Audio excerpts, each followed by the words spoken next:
हिंद दोस्तों, आ गया हूँ आपके अपने चैनल ट्रिक्स 92.0 पर।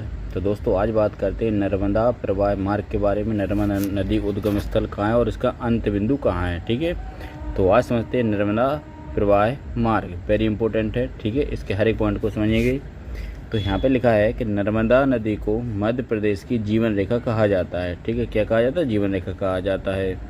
नेक्स्ट है, नर्मदा नदी उत्तर भारत और दक्षिण भारत के बीच पारंपरिक सीमा बनाती है, ठीक है। आगे देखते हैं, नर्मदा नदी को कई नामों से जाना जाता है, जैसे कि इसको हम नर्मदा नाम से जानते हैं, रेवा नाम से जानते हैं, नर्मदा नाम से जानते हैं, अंग्रेजी में नेरबुद्दा नाम से जानते हैं, सोम प्रभवा नाम से जानते हैं, रजनी नाम से जानते हैं और अंत में बालू वाहिनी नदी के नाम से जानते हैं। इंपॉर्टेंट है क्योंकि यह नदी सबसे ज़्यादा बालू बहाती है। नेक्स्ट है, इसमें लिखा हुआ है कि नर्मदा नदी पूर्व से पश्चिम की ओर बहती है और अरब सागर में जाकर गिरती है, ठीक है। पूर्व से पश्चिम की ओर आती है और अरब सागर में गिर जाती है। नेक्स्ट है, अरब सागर में गिरने वाली सबसे लंबी नदी है, ठीक है। और आगे लिखा है इसमें कि नर्मदा नदी की कुल लंबाई 1312 किलोमीटर है। यह भारत की 5वीं सबसे बड़ी नदी है, ठीक। आई होप इसको समझे होंगे। आगे देखते हैं, इसका देखते हैं उद्गम स्थल क्या है और कहाँ से है, ठीक है। तो समझेंगे कि नर्मदा नदी का उद्गम मध्य प्रदेश के अनूपपुर जिले में विंध्याचल और सतपुड़ा पर्वत श्रेणियों के पूर्वी संधि स्थल पर स्थित अमरकंटक में नर्मदा कुंड से हुआ है, ठीक है, इसका उद्गम। आगे देखते हैं कि नर्मदा नदी विंध्याचल और सतपुड़ा पर्वत श्रृंखला के बीच बहती है। आगे लिखा गया है कि नर्मदा नदी भारत के मध्य प्रदेश, महाराष्ट्र और गुजरात राज्यों से होकर बहती है।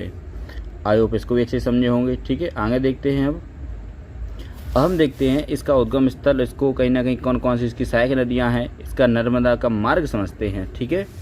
तो हम बात करते हैं मध्य प्रदेश से, ठीक है। कहाँ से बात करते हैं? मध्य प्रदेश से। और मध्य प्रदेश में एक पहाड़ी का नाम जिसको हम कहते हैं अमरकंटक की पहाड़ी, वहीं पर एक जगह है नर्मदा कुंड। तो नर्मदा कुंड से यह हमारी नर्मदा नदी निकलती है, ठीक है। वहाँ पर एक जलप्रपात बनाती है जिसका नाम है कपिलधारा जलप्रपात बनाती है। और आगे बढ़ती है तो जिला मिलता है मंडला जिला, और मंडला जिला के एक नदी है जो छत्तीसगढ़ से निकलती है, बंजारपुर जगह से बंजर नदी निकलती है, ठीक है। कौन सी नदी? बंजर नदी निकलती है और मंडला जिला में आकर मिल जाती है। इसके आगे चलते हैं तो एक हमें क्या मिलता है? बांध मिलता है। बांध कौन सा है? तो बांध है बरगी बांध। बांध का नाम क्या है? बरगी बांध।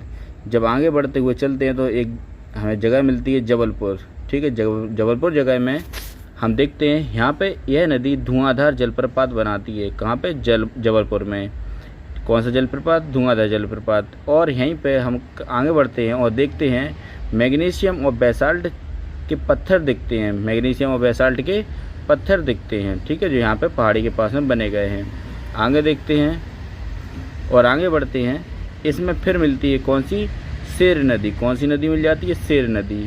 फिर आगे चलते हैं थोड़े से, इसमें मिल जाती है शक्कर नदी। कौन सी नदी? शक्कर नदी इसमें मिल जाती है।